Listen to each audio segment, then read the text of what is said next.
Oi, pessoal, tudo bem? Ó, nossa aula hoje, que é a aula 2 sobre fenômenos climáticos, e a última aula sobre esse tema, tá? Que daí a gente já fecha isso. A semana passada a gente falou sobre os fatores climáticos, e essa semana a gente vai fechar falando de como funciona a dinâmica climática, tá? Para a gente remeter a isso, a gente vai relembrar o que é alta pressão e baixa pressão, ou zonas emissoras de vento e zonas receptoras de vento, tá? Esses dois fenômenos têm a ver com a pressão atmosférica, ou seja, essa coluna de ar e o peso que ela vai exercer sobre os corpos que estão abaixo dela.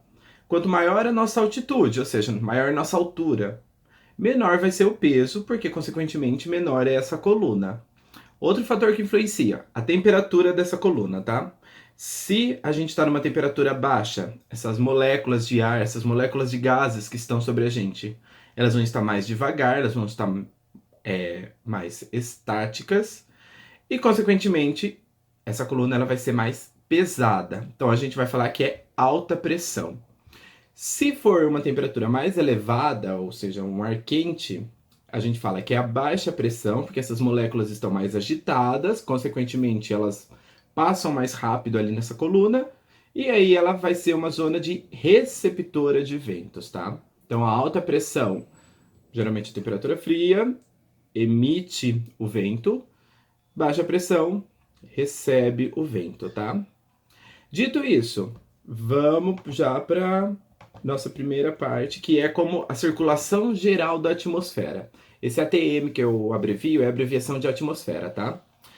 Se a gente for pegar no mundo, a gente vai ter essas faixas que basicamente são zonas que são emissoras de ventos ou zonas receptoras de vento, tá? Então essa porção mais amarelada são as zonas emissoras de vento, tanto no esquema como no outro, que vocês podem identificar pelas partes de A, que seria a alta pressão, são as zonas que vão descer esse ar da atmosfera e eles vão se espalhar pela superfície terrestre. Esses B que estão marcados, essas faixas mais azuisinhas, são as zonas que vão receber esses ventos. Então elas descem ali por volta dos 30 graus de latitude, perdão. E depois eles vão ser recolhidos ou eles retornam à atmosfera na faixa equatorial e ali na linha de 60 graus, que é o que a gente chama de baixa subpolar, tá? Gravem bem esse esquema, porque agora a gente vai dificultar um pouquinho. A gente vai conhecer as nossas células de Hadley. O que significa essas células de Hadley, que inclusive caiu no vestibular do ano passado, ou do ano retrasado, não vou lembrar agora. Ah, esse movimento convectivo da atmosfera, que é que o ar desce em 30 graus e sobe no Equador ou sobe no 60, ele vai formar uma dinâmica, ele vai ficar circulando ali. Ele desce de um lado, sobe do outro, desce de um, sobe do outro. Esse movimento atmosférico vai formar, como ele é contínuo, ele não para, forma o que a gente chama de células de Hadley. Então, cada movimento desse, que forma como um cinturão em volta da Terra, é uma célula. Então, aqui nesse esquema tridimensional, vocês podem perceber que tem a linha do Equador. Acima dela e abaixo, a gente tem duas células de Hadley. Depois a gente tem essa linha subtropical, que é essa de 30 graus. Acima dela e ali para embaixo também do esqueminha, vai ter outra célula de Hadley. E depois aqui no topo, no polo, a gente tem outra célula de Hadley, tá? Como que funciona isso? Se vocês acompanharem essas setas, seta vermelha e a seta azul da célula, vocês vão conseguir entender como que é a dinâmica desses ventos, tá? Então a célula vermelha é um ar quente, então eles vão descer ali na parte de 30 graus, vão correr a superfície. Então vamos usar aqui o hemisfério norte como exemplo. Tem a linha de 30 graus, esse ar vai descer na zona de alta pressão, então eles descem para a atmosfera. Chega na atmosfera, não vai mais para baixo, ele vai se espalhar pela superfície. Então aí ele sobe mais ao norte ou ele desce para o sul, para a linha do Equador. Então ele vai percorrer a superfície do planeta e a hora que ele chega na zona de baixa pressão, ele retorna para a atmosfera e sobe. Subiu aqui na atmosfera, ele vai voltar e descer no 30 graus, tá? Esse tipo de movimento é o que acontece na célula de Hadley. Tem outras setas vermelhas, que essas setas são orientações dos ventos alísios. Se vocês perceberem na porção do Equador, eles avançam para um lado, acima dessa linha de 30, eles vão para o outro sentido, tá? Mas isso fica mais critério de curiosidade. Esse outro esquema, dá para ver certinho como que funciona as células de Hadley. E já vou chamar atenção para outro fenômeno que acontece, que é a formação dos nossos desertos mundiais, tá? Por que isso? Quando o ar está na atmosfera, ele vai descer, de certo modo ele vai descer quente, porque conforme ele sai da atmosfera, ele vai aproximando da superfície, ele vai esquentando, e a hora que ele chega aqui na superfície, naquela linha de 30 graus, ele vai estar sem umidade. Conforme ele percorre essa superfície, ele vai retirando a umidade dali, dependente dele passar por cima de um oceano ou por cima do continente, vai carregando essas nuvens, e a hora que ele chega tanto nessa faixa de 60 graus ao norte ou na linha do Equador, ele vai estar carregado, e aí ele vai subir para a atmosfera. Quando ele sobe para a atmosfera, ele vai esfriar e vai converter esse vapor de água, ele vai ser transformado em chuva. Então, basicamente, o que acontece nessas cédulas de Hadley, principalmente nesse 30 graus? Vem o ar quente e seco, tira a umidade da superfície e leva para as extremidades, que é onde ele vai subir. Quais são as extremidades? A linha do Equador e essa linha de 60 graus norte ou 60 graus ao sul, aqui embaixo. Se a gente for comparar as posições dos principais desertos no mundo, vocês vão ver que eles estão sempre 30 graus ao norte ou 30 graus ao sul, tá? Deserto do Saara, o deserto do México, o deserto da Austrália, todos eles estão nessa posição. O que é importante a gente falar, inclusive eu já comentei, a região centro-oeste e sudeste aqui do Brasil era para estar nessa posição e era para ser um deserto. Porém, como a gente tem aquele fenômeno chamado rios voadores, que eu já expliquei em aulas anteriores, a massa de ar que se forma acima da Amazônia traz umidade para a gente e a gente não passa por esse processo de desertificação, tá? Porém, em outras partes do mundo, eles não tiveram essa sorte. Agora, falando já de massas de ar, né? As massas de ar, elas vão estar sempre em constante movimentação, são porções gigantescas da atmosfera, e elas se movimentam por conta dessa diferença de alta e baixa pressão, tá? Se altera a temperatura da superfície devido a diferentes insolação que a gente recebe no globo, essas massas deslocam para um lado ou para o outro. E aí tem toda uma dinâmica que também é influenciada pela rotação da Terra. Precisam lembrar disso.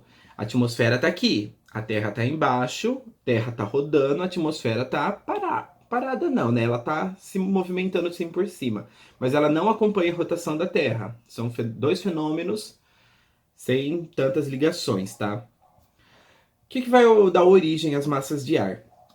Como essa atmosfera ela vai ser formada num lugar, ele vai receber as características desse lugar, tá? Então, se for um lugar frio e úmido, essa massa de ar ela vai ser fria e úmida, tá? São locais que têm baixa altitude. Então quer dizer que nunca vai formar uma massa de ar em cima de uma floresta, de uma montanha? Pode ser que forme, tá? Mas no geralzão, baixa altitude, locais amplos, são grandes locais, tá? E aí, conforme ela vai se deslocando, ela vai saindo desse lugar de origem, ela acaba perdendo suas características. Por exemplo, se você tem uma massa de ar que se forma em cima do oceano, ela vai ser úmida, e aí quando ela vem para o continente, que é terra, ela vai perdendo essa umidade dela. Então, depois de um tempo, ela pode até ficar seca, tá? Com relação ao seu ponto de origem, se ela é formada no oceano, ela vai ter água. Se ela é formada no continente, ela vai ser seca, exceto pela massa de ar que se forma na floresta amazônica e pela massa de ar que se forma na floresta do Congo, que são duas florestas equatoriais tropicais. Então, são florestas que têm uma evapotranspiração gigantesca e aí elas transformam toda a sua atmosfera em cima com muita umidade. Em relação à temperatura, se elas se formam na faixa tropical ou na faixa equatorial, vão ser massas de ar quente. Se é na faixa temperada ou polar, vão ser uma massa de ar fria, tá? Aí aqui tem esse esqueminha mostrando das regiões dela qual vai ser a temperatura. Com relação às frentes, que quase sempre a gente ouve que tá vindo uma frente fria, tá vindo uma frente seca. Quando essas massas de ar se chocam, uma massa de ar encontra a outra, elas não vão se misturar como se fosse, sei lá, massinha. Elas vão começar a competir, então uma massa vai empurrar a outra. E geralmente, quando é uma massa de ar fria com uma massa de ar quente, a massa de ar fria, por ser mais pesada, sempre ganha e sempre acaba empurrando a massa de ar quente, tá? E essa tende a subir acima da massa de ar frio. Quando essa massa de ar quente sobe pela de ar frio, rola uma chuva, que é a chuva frontal, que daqui a pouco a gente fala dela, tá? Falando na chuva aí. Chuva frontal, então, que é o esquema 2. A gente tem a massa de ar fria, massa de ar quente se encontrando. Elas vão, de certo modo, ter uma troca de temperatura, mas a de ar frio acaba empurrando, a ar quente sobe, e quando ela faz esse movimento, as nuvens que estão aqui carregadas acabam se esfriando e aí perdem a água e chove. O primeiro exemplo que a gente tem, que é a chuva convectiva, que é esses pancadões que a gente tem, por exemplo, no verão. Tem uma evapotranspiração muito grande, ela sobe verticalmente, como não tem tanta circulação de ar, ela se condensa acima desse lugar, fica nisso continuadamente, então a evapotranspiração vai condensando, gera umas nuvens carregadíssimas e de repente você tem esse pancadão de chuva que dura 15, 20 minutos, tá? Que é os famosos temporais de verão nosso. E depois esse terceiro exemplo, que é a chuva orográfica ou a chuva de relevo, é o que acontece muito na Serra do Mar. Você tem uma nuvem carregada vindo do oceano, ela tá pesada, ela não vai conseguir passar a serra, porque é um terreno alto, e consequentemente ela vai se acumulando, acumulando, perde a água dela desse lado da serra, por como ela perdeu a água, ela fica leve, e aí ela transpõe a serra e entra para o continente. Qual que é o problema desse tipo de chuva? De um lado da serra vai ser extremamente úmido, porque chove, e quando ela vem desse lado, ela já vem seca. Então aí ela vai retirando a umidade dessa serra, tá? E vem para o continente como se fosse mais seca ainda, como se fosse uma esponja absorvendo a umidade. Com relação aos ciclones tropicais, ciclone, furacão, tufão, é tudo a mesma denominação. O que vai mudar é que, dependendo do país, dependendo do local, eles chamam de uma coisa, chamam de outra, tá?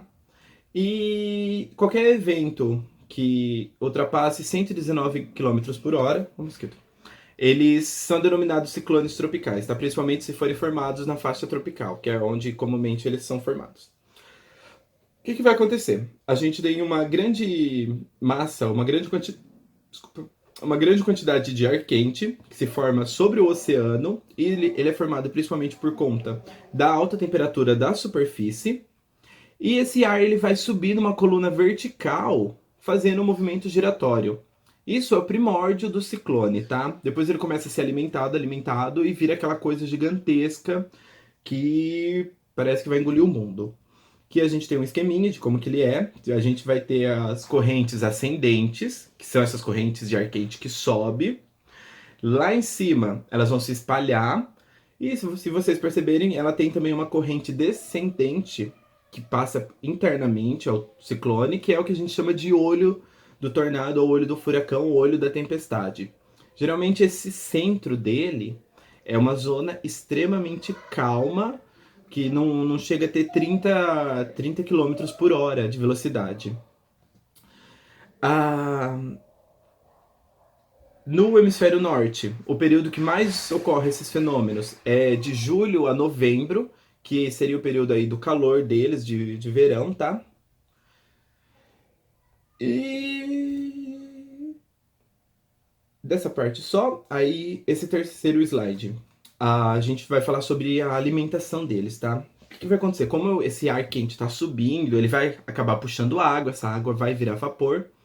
Quando esse vapor sobe para a atmosfera e acaba se esfriando, ele vai precipitar na forma de chuva. Porém, essa reação dele virar vapor, condensar e tudo mais, ele libera muita energia. Essa energia vai acabar alimentando o ciclone, vai gerar uma zona de baixa pressão em cima do ciclone, e essa zona de baixa pressão vai começar a puxar mais ainda o ar que está embaixo. Então isso cria um sistema de retroalimentação. Essa própria tempestade, esse próprio ciclone cria um mecanismo que ele começa a se alimentar e vai ficando gigantesco, gigantesco, tá? Ele começa a puxar basicamente essa o ar que está em volta dele. Aí essas correntes ascendentes, que nada mais é do que o ar quente que está subindo em volta dele, vai sendo atraído para o seu centro, vai engrossar esse ciclone, e aí associando todas as correntes que vão engrossando, mais o movimento circular e também a rotação da Terra que influencia nisso, vai gerar esse movimento característico do tornado que a gente conhece, que é aquele negócio que fica rodando. Se você lembrar de Twister, vai passar a vaquinha voando e por aí vai, tá? Só que isso é em cima do oceano. Por conta do quê? Do vapor d'água, tá? Quando ele tem essa superfície aquática, que a água vai alimentando ele, esse calor que sai da reação de evaporação, essa baixa pressão em cima dele, ele consegue se autoalimentar e ficar mais forte. Quando ele chega no continente, ele não vai ter essa água para alimentar ele, e aí ele vai perdendo força. Consequentemente, depois de um tempo no continente, ele perde força e acaba se dissipando. Porém, até ele perder força e tudo mais, ele faz um grande estrago, tá? E aqui nessa última imagem sobre ciclone, a gente tem um esqueminha das correntes. Então aqui essa corrente A seria a base da superfície, que é onde vai puxando todo esse ar pro ponto principal dele. Aí o B, que seria as correntes ascendentes, que vão levar todo esse ar, todo esse vapor de água para cima. O E seria essa zona de baixa pressão, que vai receber todo o ar que sobe, aonde vai formar também as nuvens de água e vai chover ali na forma de D e C, que elas voltam como uma tempestade. E depois a corrente descendente, que é essa linha F representada, tá? Isso daqui seria, por exemplo, a anatomia de um ciclone. Agora, com relação aos fenômenos climáticos, a gente tem o El Niño e o oposto, que é a Laninha, tá? O El Niño, ele é um fenômeno que ocorre há milhares de anos, porém só em 1970 a gente conseguiu definir certo o que acontece, porém a gente ainda não sabe o que leva a acontecer. Então a gente sabe as consequências do El Niño, só não sabe as causas. Ele tem um ciclo meio irregular, ele pode ocorrer a cada 2 anos ou a cada 7, 5, 4, enfim, é de 2 a 7 anos que ele ocorre. E nesse fenômeno, o que vai ocorrer é que as águas do Pacífico, ou seja, aqui a costa da América do Sul, elas acabam se aquecendo. E aí vai mudar toda a dinâmica atmosférica, tá? Em, falando em outro sentido, comparando um ano de El Niño e um ano normal. O ano normal, a gente vai ter os ventos soprando de boa e eles vão levar toda a água quente para a costa australiana. No ano de El Niño, por algum motivo, esses ventos são interrompidos, eles ficam mais fracos, e essa água quente que era empurrada, ela acaba vindo para a costa do Pacífico. E aí, aliás, para a costa da América do Sul. E aí tem todas essas alterações climáticas, tá? Dentro dessas alterações, o que a gente pode colocar? Seca extremamente agressiva no Nordeste. O verão nosso ele fica bem mais quente. Na região sul, a gente vai ter inúmeras inundações. Aqui na costa da América do Sul também, a gente vai ter um clima bem mais chuvoso. Na parte da Indonésia, eles vão ter uma seca gigantesca. Japão também seca. Aqui na costa da África, ali perto de Madagascar e tudo mais, eles vão ter um clima um pouco seco, um pouco mais acima, chuvoso, tá? Então, todas essas alterações que ocorrem no mundo é em decorrência do El Niño. Já a Laninha, ela é o oposto, tá? A Laninha, a gente vai ter um esfriamento das águas do Pacífico mais ainda. E aí, como consequência, principalmente aqui no Brasil, a gente vai ter um período muito chuvoso no Nordeste, que geralmente é o clima seco, e a gente tem uma seca mais forte na região Sul e Sudeste. Basicamente, o Laninha ele inverte as características do El Ninho. E para fechar, vamos falar um pouquinho de poluição. Sempre foi pautado, principalmente agora com a pandemia, que foi passado que em vários países no exterior a poluição diminuiu muito por conta da interrupção das atividades, circulação de carros, pessoas, enfim, de tudo. E a gente sabe que grande causa da poluição, principalmente atmosférica, vem das grandes cidades, indústrias, fábricas, automóveis, enfim, tudo isso acaba jogando gases, partículas na atmosfera e isso acaba esquentando o nosso clima, detonando nossa camada de ozônio e por aí vai. E dentro disso, a gente também tem a associação dos grandes centros urbanos de outras características, como por exemplo, a gente quase não tem áreas verdes em centros urbanos. A gente tem a verticalização das construções, que são os prédios, que impede a passagem de ar e tudo mais. A impermeabilização do solo, por primeiro que você constrói rodovias, ruas e tudo mais, e isso muda a coloração da superfície. O asfalto, você sabe que ele absorve muito mais calor, então deixa mais quente. E como você impermeabiliza, a água, quando cai, ela não vai ser absorvida para o solo, ela acaba se evaporando, volta para a superfície, fica como vapor, esquenta mais, ou gera uma chuva de convecção e traz um monte de problemas para a gente, tá? Com relação a isso, a gente também tem a altitude que vai influenciar essa poluição da atmosfera. Que quanto mais baixa a altitude, mais desfavorável porque essa dinâmica de esse ciclo que a gente tem na atmosfera, que o ar quente sobe, o ar frio desce, ele quanto mais baixo mais difícil é de ocorrer por conta do seu entorno. Acaba ficando um buraco mesmo. E aí você tem um problema de não circulação desse ar, e se o ar não sobe para a atmosfera, ele não vai carregar essas partículas de poluentes. Aí ela fica mais tempo acumulado lá. Que é o que acontece, por exemplo, na cidade do México. Que dá para reparar aqui nessa foto. Você tem essa... Peguei o mosquito. Você tem essa camada praticamente cinza, que é toda a poluição gerada na cidade, que está ali acumulada, que não sobe. E aí você tem uma consequência de um monte de problemas respiratórios. Um desses fenômenos são as ilhas de calor. O que vai acontecer? Como a gente tem que ódio. Como a gente tem impermeabilização do solo, há muitos poluentes, poucas áreas verdes e tudo mais, os centros urbanos vai ter uma média de 2 a 4 graus a mais do que o seu entorno. Então, cidades de médio e grande porte sempre vão ser mais quentes do que o seu interior ou a sua periferia, vamos colocar assim. Então, se vocês identificarem nesse gráfico, vocês vão ver que o centro da cidade tem uma média de temperatura de 32,2 a 32,8, quase 33 graus. Na zona rural, essa temperatura chega a 29 graus, então aí a gente já tem quase 3 graus de diferença. Nos parques urbanos, essa temperatura chega a 30 e nas zonas residenciais chega a 31, dando 2 graus de diferença, tá? Isso é o que a gente chama de ilha de calor. É como se você tivesse entrado numa sauna, num buraco quente ali, que é o centro da cidade, que é onde vai estar mais poluído, tem uma maior circulação de carros, de automóveis, uma maior poluição, tá? Com relação à inversão térmica, que é outro fenômeno, ele ocorre geralmente no inverno e ele tem a ver também com essa convecção atmosférica, aquele ciclo que o ar quente sobe e o ar frio desce. Isso funciona normal, tá? Só que acontece no inverno, por conta da baixa temperatura gerada, principalmente na madrugada, o ar embaixo ele tende a ficar muito frio.